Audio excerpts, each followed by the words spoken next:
Fantasy author Brandon Sanderson wrote 7 novels before managing to get published. By that standard, I only have one more failed novel to write before I manage to produce something worthwhile.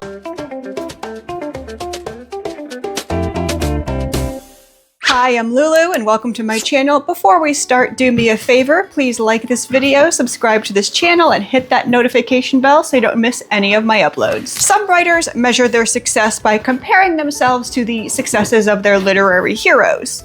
J.K. Rowling went from homelessness to global fame, and Andy Weir was just your average tech bro writing stories on the side for fun and posting them online for free. And now Hollywood's clamoring to adapt all of his books. These authors' success stories are certainly aspirational. However, having had very little success of my own, I like to take a different approach. Instead of trying to measure up to my heroes' impossible triumphs, my tendency is to measure myself against their failures, which turns out are far more attainable. And you know what? It's actually encouraging to see just how much spectacular failure the world's most legendary authors have soldiered through. When Stephen King first plunged into the quarrying trenches, he started hanging up his rejection letters from a nail on his wall. Eventually, the letters stacked up so much that they became too heavy for the nail to hold them all up. Even Carrie, his first ever published novel, was rejected so many times he threw it in the trash. If his wife hadn't fished it out and insisted he try again, he may never have gotten his big break. And this goes for basically every author you could think of. Google the history of your favorite writer and bask in the warm glow of knowing just how much they had to fail before they succeeded. Failure is inevitable for literally everyone, and recognizing that makes your own failures seem less like the final nail in your coffin and more like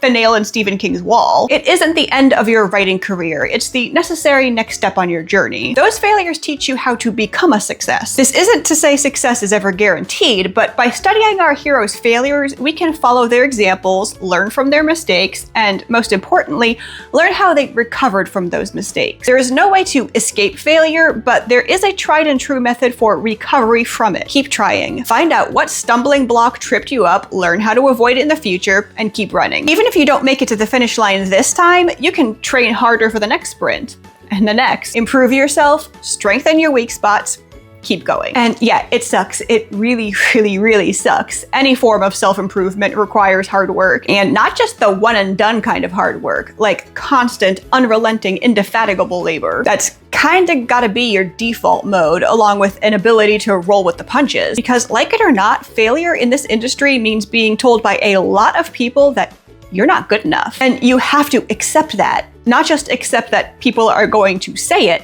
but accept that you probably aren't good enough. At least not yet. And you never will be if you quit after the first few dozen failures, or 100. Let me restate one more time how not fun this is. I know that every failure feels like total defeat. There are times when my son will make an error on his math homework or something, and I'll point it out, and then he'll say like, oh, well, I guess I'm just stupid and I'm going to fail and I should just give up. Like, chill, dude, just carry the one next time. But you know what? It's not just immature school children who let these defeats crush them. We all let it happen at times, myself included. But next time you fail, don't let that one mistake convince you that you are forever a failure. Just carry the one next time. Whenever I look at yet another manuscript that I'm pretty sure is just another trunk novel, I think back on Brandon Sanderson finding no success until novel number 7. What if he'd given up at 6? He'd never get published for starters, nor would he have learned from his previous failures, gone back to his older failed novels with the knowledge and experience to understand why they failed, and then rewrote one of them into The Way of Kings, which is, hands down, his best work. Let's just hope he learned a little something from the reception of Wind and Truth. But that's just this writer's experience. Anyone else out there have a collection of trunk novels that will probably never see the light of day? How many have you racked up so far? Drop your comments down below. Like this video, subscribe to my channel, and hit that notification bell for more content like this in the future, and I'll see you in the next video.